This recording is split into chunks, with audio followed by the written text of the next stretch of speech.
Blue Ridge, how you feeling, my friends? All right, that's what I like to hear. My name is Daniel Dekay, and welcome back to another episode of Defender of the Riff, your new favorite guitar-based interview show, right? Yeah. Awesome. I'm hanging with Mick Thomson, number 7 from Slipknot. What's up, brother? Sweating like a motherfucker. Dude, we are sweating buckets in this tent. It is... oppressive. It's oppressive. Dude, it's violent. The tent was sultry. I appreciate you hanging with me today. I promise this is not going to be like other interviews you've done. This one's all about, kind of getting down to the core of why we've... Good shit. Yeah, the good shit. Good why, shit. Why the we... real shit. The real shit. Fucking the real shit. Why we gave up a normal job or a normal career to give our life to the riff and defending it. So, we've never talked before, so why don't we just do the logical thing and start at the beginning? I'm really interested to know about, picking up your first guitar, what drove you to do that, and those early riffs that fucking melted your mind and made you want to do this. Well, I got my first guitar when I was 10. In Iowa, you got to be 10 to get a paper out. It's like the first job you can have. So when I turned 10, I got a paper out like that day and delivered papers until I got my first guitar, and then I never delivered another. All of a sudden, I'm done. I got my guitar. See, you guys fuck your paper. I'm out. People start calling in. Hey, man, I didn't get my paper. Where's that grade school child to bring me my stuff? But yeah, no, I got my guitar and I was out. No. You're just woodshedding in the basement. Fuck the paper route. Basically. Who were the dudes? Was it bands or was it players? What were you into at first? I mean, my dad had an amazing record collection growing up. So I mean, Hendrix is a huge thing for me. But I grew up listening to Hendrix and Clapton and Johnny Winter and on like all of the guitar gods of that era my dad had on vinyl and shit. So I was exposed to that early. And it's one of those things where, you just hear it in the background, but it's something you attach to. It's something you gravitate towards, Mm-hmm. It was never like, you're going to learn an instrument, so you're taking guitar lessons or piano, pick one. It was just a blind love from being a super little kid. Playing baseball bats like guitars. I remember taking a Kiss Destroyer, and I took a baseball bat that I had, and I put these little nails into it and put dental floss on them, so I had strings, pulled it as tight as I could and tied it. So I mean, just trying to see how I can make it work. But it was like that. Like, that's grade school shit. So it was like just a deep love that's always been there that you can't really explain. It's just one of those things. It's just, Look at that, the sneaky mic. I might need an adult over here. It's getting dangerously close. Crossing multiple lines here. You mentioned Dad's rad record collection. Was he musical in terms of instruments at all, or did you have to do that on your own? Nope, he wasn't. Just incredible love and shit. So it's, it's like I got lucky there. My mom actually played the piano and stuff she was a piano teacher even when she was like in junior high and shit. So my mom was pretty musical. I got my mom's fingers. Like, should have been a piano player. No. My neck would feel better, I'm sure. But yeah, no. So but it was just that raw, real shit, and hearing it and having real love, where it really grabs you, where you know what I mean? Because that's what's great about music. There's so much different shit. Things you can't. Some people try to like things. I've never tried to like something. If it lands on me, it does. If it strikes a note, it strikes a note. If it doesn't, ooh, so what? Moving on, but you know what I mean? Yeah. So, but it's one of those things, like, those kind of things strike and they hit real hard, and it was something, so I guess it had to be part of my, we all have different kind of makeups when we're, just been drawn towards it since I was a little kid. And then the guitar seemed like the coolest, the most fun, and I don't know, and hearing, like, Hendrix, Johnny, we're like, just on fire. Dude.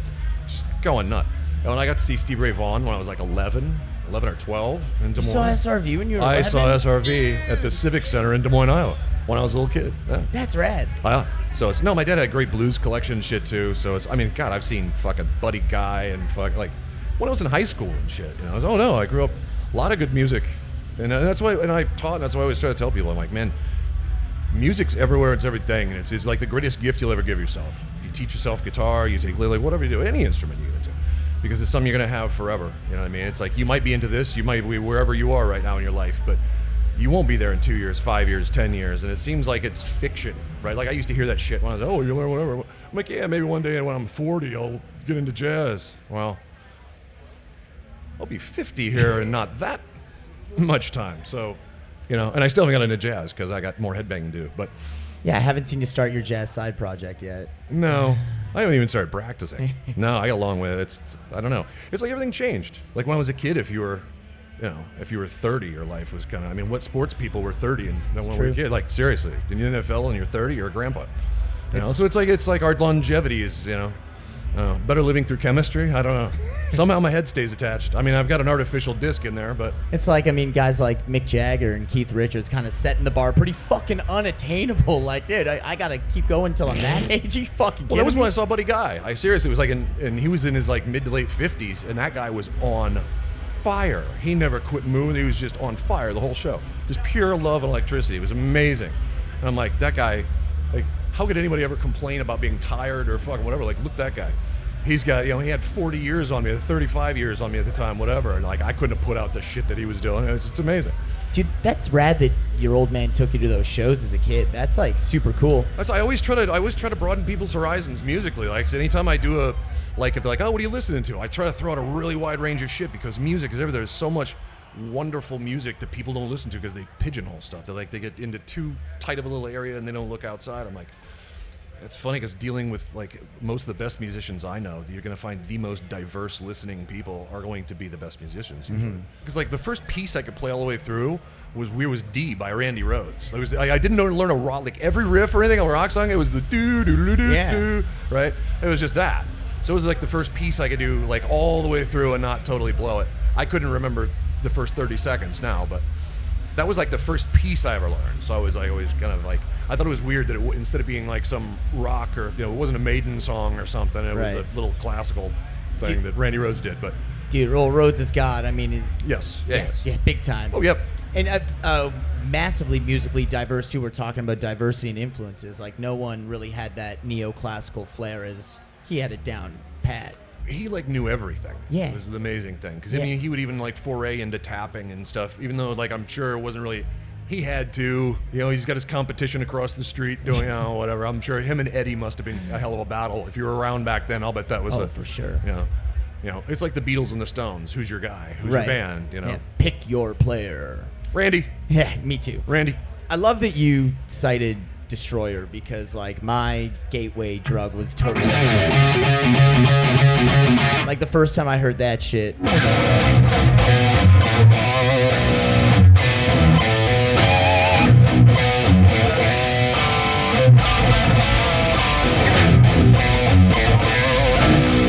Everything's better at B, right? Dude, I was gonna say Kiss riffs in B. That sounds fucking awesome, dude.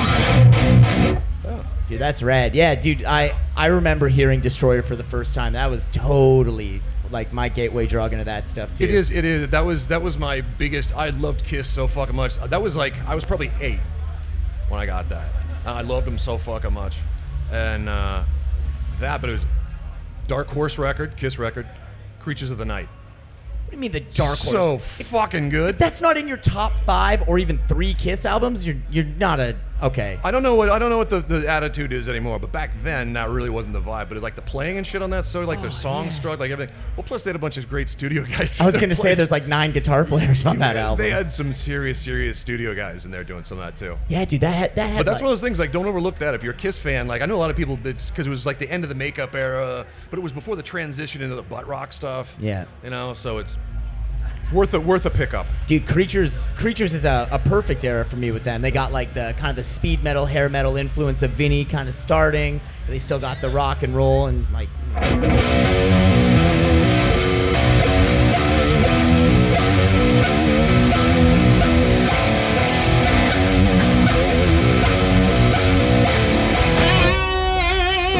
Dude, War Machine and B, that Kiss was they. Watch out. Addition to the set list tonight. I don't know. It'd be fun, I suppose. Try finding 9 motherfuckers in our band that know one song all together. We got 4 of us. We got 6 of us. We got. Yeah, dude, I never even considered that. One of the best parts of band practice is busting out the random covers. It's a little, I'll go to some place that somebody might know 1 or 2 things. But that could get a little hairy. It is. Oh no, there's times where I'll sit there and just go, I'm like, I don't know that fucking song, dude. It's cool. Obviously, we talk about like Randy and Eddie being guitar gods. I'm just gonna run on this Kiss tangent for a minute. But like the first time you fucking hear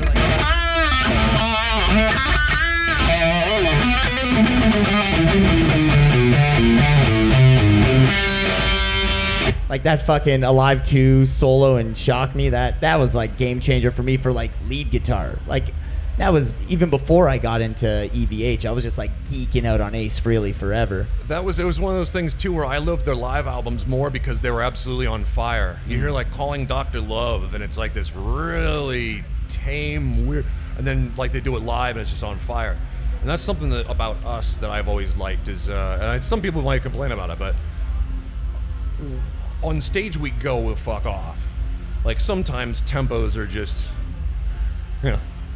like, tempos, what's that? We're 20 beats per minute over it because we're just fucking out of our minds and on fire. But it's funny because it's like, Ross Robinson made that clear to me. He's like, we're in the studio and I'm sitting there, like just playing everything clean. He's like, I don't feel shit. He's like, that's great, that's neat, you practiced. Okay, so like, hit me with that shit. He's like, when I go see you play live, it's real. Like I feel it. He's like, now you're just playing notes because you practiced a bunch. That's cool. And I'm like insulted, but like, what the, learn though. Get rid of that sterility and hit that shit like you mean it. Because part of the reason why that Kiss Alive, why fucking Calling Dr. Love sounded so good is because they were on fire when they fucking did it. It wasn't thinking about being right and thinking about anything in the fucking studio. They're just, and so that's just using Kiss as an example. And I don't want to do that because I had to hear too much about Kiss early in my career because the masks and the makeup and shit. I'm like, no, we're nothing like Kiss. Not trying to be the same thing at all. No, love them, total respect, but that's not me. I'm a different guy. On the topic of tempos. It's not often enough talked about that Slipknot is a no-click track band. Like the live show, no, never. The live shows are always, you can tell when there's pushing and pulling. Well, it's that's awesome. Exactly because that is a fucking aspect of music. It's dynamics. You want to castrate dynamics? What the fuck is wrong with you? Bum, bum, bum, there's nothing that grabs you. It's the ahead or behind the beat. It's the anticipation of something. It's rushing. It's being right on top of a note. I mean, you can build urgency. There's so many things you can do with your hands and with little bits of expression when you're playing a riff. That's the thing. Like anyone can like remember some notes, but what do you do with it? Like you shit it back to me. How you shitting it back to me? Is it got any taste to it, or is it just dun dun dun dun? You know what I mean? So it's like you sort of, even a riff isn't a yours. You take it, you break it down, sort of digest it, and make it, turn your own kind of thing. But in terms of going back to the tempos and stuff, it's just because you're out of your mind and you're having fun. And I think, like a lot of my favorite stuff, like Live Stones records, a lot of my favorite stuff is like the drum hit that's off, or an errant guitar note that screams and shouldn't. It's just like a little bit of dirt that's so honest and real, it just makes you feel it. But that's the thing that Ross was trying to get me to touch, was he was trying to go, that's great, you're fucking, you practiced a bunch, now make me feel that stuff. So got up and tracked the whole first record, standing up, slamming it like we did on stage. Dude, that is so just cool. To get the vibe. So it's not as clean as it could be. And I intentionally, we'll go through parts on the record that's too clean. So just hit that shit a little harder, and just make me feel it. So that's one thing that we actually do on purpose, is we keep the human element in there. And I think it's one of those intangibles that, it separates music. It's you have enough of those little factors in there, you go, I don't really know why I like this, but there's just something in there that really kind of grabs me. I found that a lot of my favorite songs just have these little nuances that are so easy to go right past you unless you're really paying attention. So it's a bit of an art, a bit of a lost art in modern records, Like everything's so. And it's not precise. farting in a cup and sniffing it. Like, you know what I mean? I'm not doing that, but it's, there's little things here and there, but that's, people don't realize it's the collection of all those things that then makes something that much more interesting. Totally. Classic rock riffs rule. Love that. Obviously, we come from the same school in that regard. I'm speed metal and death guy, though. Tell me about the gateway. Tell me about getting from Kiss records and Van Halen and blues into the heavy shit. Well, I never really listened to Van Halen. Just kind of admired EVH with the tip tab. Well, Maiden. Fuck Maiden and early Metallica, Testament, Anthrax, Flotsam, Suicidal, Exodus, fucking that great shit, the great shit from that era. It was that kind of stuff, up the metal, thrash. After Maiden, fall in love with that kind of stuff, whatever, then thrash, and then thrash's natural extension just turned into death metal. You know, it's like after years of playing thrash, be like, fuck yeah, like loving how heavy that is. Like, nothing could be heavier. Jesus, motherfucking Christ, excuse me. Yeah, I think I found something that is. What's a classic thrash riff sound like in B? Fucking. Fuck yeah. I'm out of tune. I knew that the humidity was gonna. I was perfectly in tune before I walked down there. It's too good to be true. But yeah.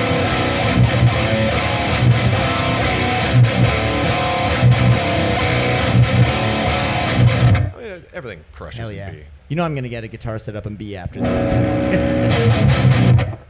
you're thrashing. You go to the low tuning. Is it like Deicide and Morbid Angel, or what are some of the early ones that really get you into that heavy shit? Oh fuck yeah. They were there too. Yeah. Mm-hmm. Yep. From when I was about 16 or so. But tons of death metal shit. Like I basically anything off of like the Earache, Roadrunner, fucking any of that samplers from like say about 89 to 92.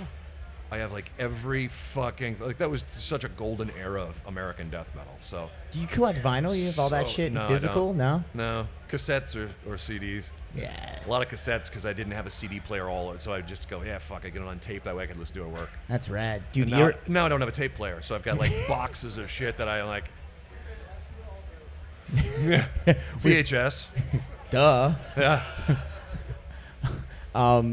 Yeah, Earache was putting out like the grindiest stuff too. Like that was, the grind. They brought like fucking the grind element to. Well, to but that but you also had like early Carcass and Napalm Death and all that kind of stuff that was going on, and and fucking Bolt Thrower, and like there's just so much great shit. And coming from different parts of the world, you had the European Dismember and Entombed and fuck yeah, all that kind of shit. The the early shit.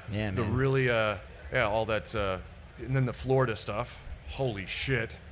New York fucking, Suffo style shit and whatever, and internal bleeding, that kind of stuff. But the Florida technical shit, it's I don't know, man. There's so much from that era that is so, like, that just gives me goosebumps. Like, if you played almost anything, I'd be like, it's just, it takes you back. But that's the stuff that's really super real to me. Do you like the melodic shit? Do you like, we mentioned Florida. The obvious one I'll bring up is Death. Like, do you like that kind of melodic stuff? Death was a huge gateway for me into death metal. Fuck yeah.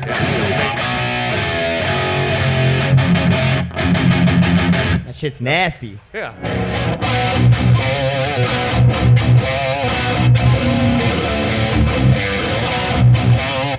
Watching you play all those riffs and drop is so funny. That's awesome. Well, I'm having to try to. I'm like, okay, I know this in a different. Oh, I'm dropped.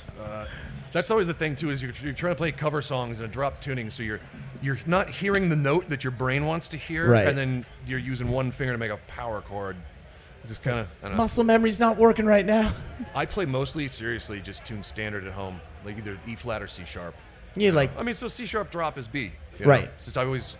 That's what Body Pit was, our band before Slipknot, me and Paul, whatever. So that's how we ended up in B. We were a C-sharp technical death metal band, and then when we did a couple songs at the very end of that just kind of rolled over into what Slipknot became. Anyone who can do like a lick of research knows about Body Pit. Were there any other bands that you were playing in the early days? Did you have like other death metal projects or other like even like more traditional heavy metal projects? I jumped in this guy I knew was doing this drummer kid with a couple other people and whatever, and I played with him for a little while, but then he passed away, and so that kind of that sort of vaporized there. But that was my first band, I guess, that was like they did originals. I wrote one song with them and whatever, and so. But I mean, fuck, I was 19 or something. I mean, I played in my high school battle of bands when I was 16. Cover songs. Dude, fucking In My Darkest Hour. Let's go. Fucking Fade to Black. Bunch of shit.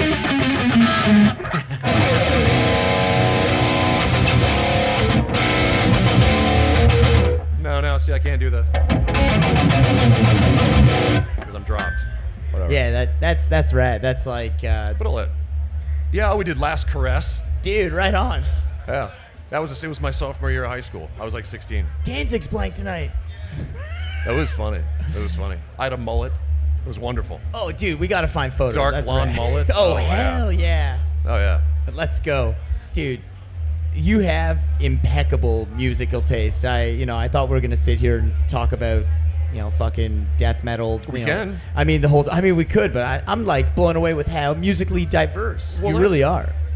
Well, that's something, like I said, is I always try to fucking push, not on people, but to me, like, the greatest thing you can do is turn somebody on to new music. 100%. There's so much great music out there, and music, to me, is like just, I don't know, it's everything, really.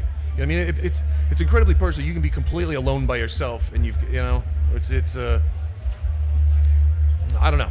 It means different things to different people, but for me, it's incredibly powerful. So, and I know that it is for other people too. So it's one of those things. Like, if I knew I turned somebody on to Jeff Buckley and they email me back, I go, dude, I never listened to Jeff Buckley, but holy shit! Which, by the way, listen to Jeff Buckley if you haven't. Holy shit! Get the Grace album and just everyone go home and listen to Jeff Buckley. Holy shit!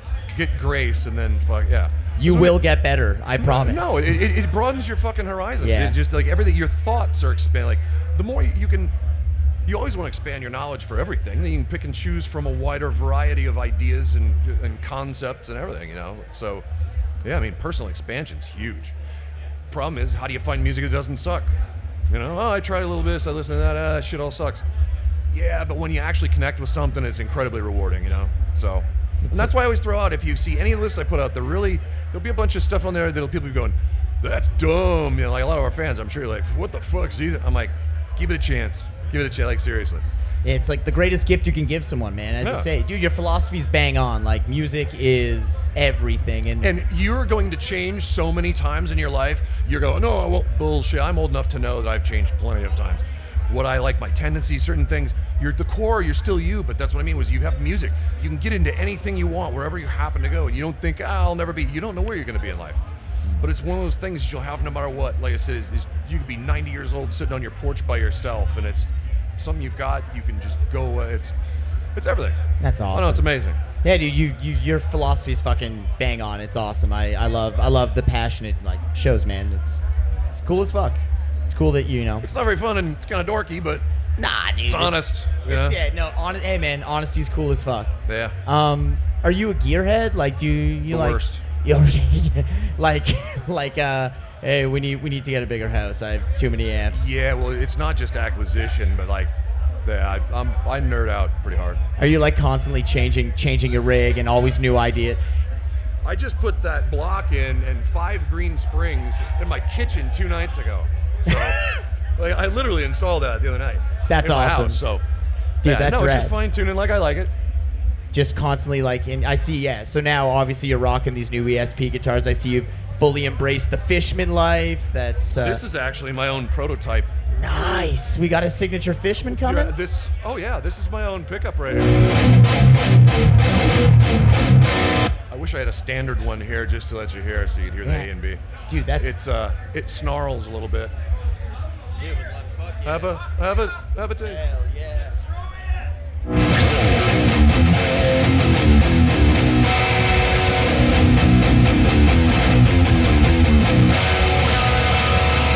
Damn. See, the humidity's murdered the neck, right? Tuning is murdered. Yeah, and the truss rod's moved. That's why you'll never. That's the problem. You never see truss rod covers on my guitars because I ride those fuckers. Yeah, dude, constantly. Outdoor festivals and stuff, man. It's like, you can set something up. It's like my poor tech, he had this thing dialed when we came over here. 95% humidity and, I don't know how many people farted in here, but that affects guitars real bad too. Big time. Oh, yeah. Oh, yeah. No farting in the studio. Oh, no. You want to make a truss rod warp. I'm stoked to see you playing ESP guitars. They've been my go-to forever. I've seen you've always had some pretty fucking good taste from the other guys that you used to play. What's this new? Like, what's the new vibe you're going for? Tell me about the new SIG. Well, this isn't a custom here yet. This is just a fucking god level original series that they make that is just insane level of build quality. But we're working on my own customs and stuff. That's awesome. My own model, it'll be coming out and stuff. So it's cool because I've been playing like a little bit of everything. It's been so much fun. Again, like with the freedom of whatever. I've kind of had the freedom to get out of only playing like what I've played the last bunch of years. I mean, I played an Eclipse for the last bunch of months. Like the Les Paul kind of deal, and it's the first time I'd ever played an LP style guitar on stage before, ever. You know, and I fell in love with it. And it's weird, you know. I get people like, I'm sure, like, what the fuck is he doing with that What's thing? he playing? Like, that doesn't look right. It's awesome. Yes. God, they play great. They sound great. It's, you know, it's been a lot of fun. I've been having a lot of fun.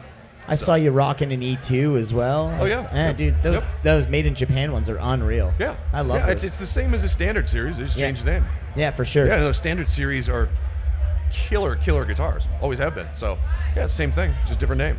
So I've got a bunch of those, yeah. Is that Floyd? Is that Floyd? I notice you don't have the bar on it. Is that? I normally brick them. I usually I drill in and I put a screw and whatever. But I did the 5 green springs. The green spring's the strongest. Okay. So it's like the brick wall defender. It's a brick, yeah. You can depress the bar, but you got to work to do it. What's good, it just doesn't have any warble. I'm really heavy-handed. I pick real hard. So sometimes. And I just don't want any dive. I don't want any warble when I'm digging in. But I still want to be able to whammy on at least one guitar, you know. So. Yeah. So everything. I mean, Mike. Every time you see me with a Floyd, it's fixed.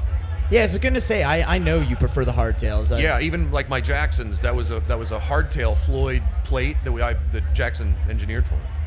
So it was, you know, it looked like I got a Floyd on it, but it's just double locking. That way it never goes out of tune. You know, you stretch strings, everything's just like normal. It just doesn't fucking dive. It doesn't fuck up when you break a string. To me, it's the perfect solution for a guitar because I love that Floyd feel, but I don't want the Floyd liabilities. Right. You know, all the detriment, plus the detriment to your sound. Go into a real studio and try to track a guitar with a Floyd on it, and then take one with a Tune-O-Matic, and you will not be tracking that Floyd guitar. It'd be rare that it ever sounded good enough. There's something about knocking a hole in a guitar that just kills it. So on stage, no problem. In the studio, when it's under a microscope like that, forget about it. I have so few like actually fully whammiable trims that have ever made on a record. Yeah, it's just the construction type. It's just the physical makeup of the stuff. So I spent a long time fucking around. I won't be using any trims on guitars in the future. No. I think it's pretty cool. I never thought about using it bricked just for the benefit of like the double lock like that. Yep. That's pretty cool. Yeah. So that way I have all the functionality and the feel, the super smooth feel, and everything that I love. You know, of that feeling of an old friend that I've been playing since I was a little kid, but it's just a little more mature. This, you know, you break a string, it's not fucked up. I don't need to whammy, so I don't. I can, you know. That's awesome. So that's how my signature models have been since Ibanez. Dude, that's rad. Yeah. And what about heads and shit? Like, what do you predominantly like? What's your flavor? I've been playing Omegas. Yeah. On the record, I used a combination of the Obsidian and what is now called a Granifier. It was a prototype of one of those. I'll have the Obsidians on stage tonight.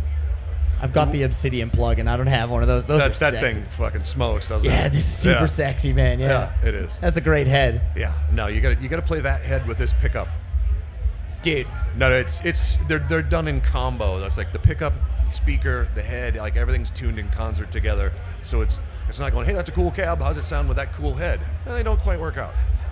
Fuck that. All right, we'll make it work. New plan. Next time we do this, we're hanging out with Kiss Records, an Omega head, and an air conditioner, an aircon, and a couple of fucking cool guitars to play with. And and maybe we'll actually be in tune, and we'll be in the same tuning this time. Both of us. Because we could be doing Thin Lizzy twin leads or something. We could be fucking blowing it up right now. Appreciate you hanging out, man. It's awesome chatting with you. Let's hear some noise from Mick Thomson, my friends.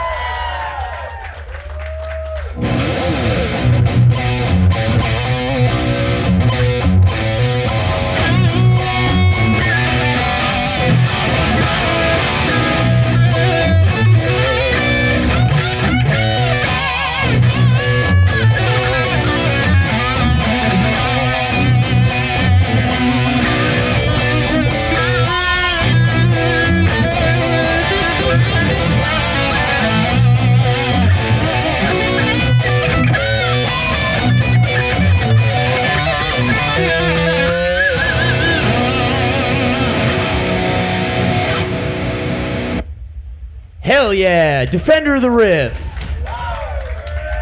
Fuck yeah, appreciate you, man.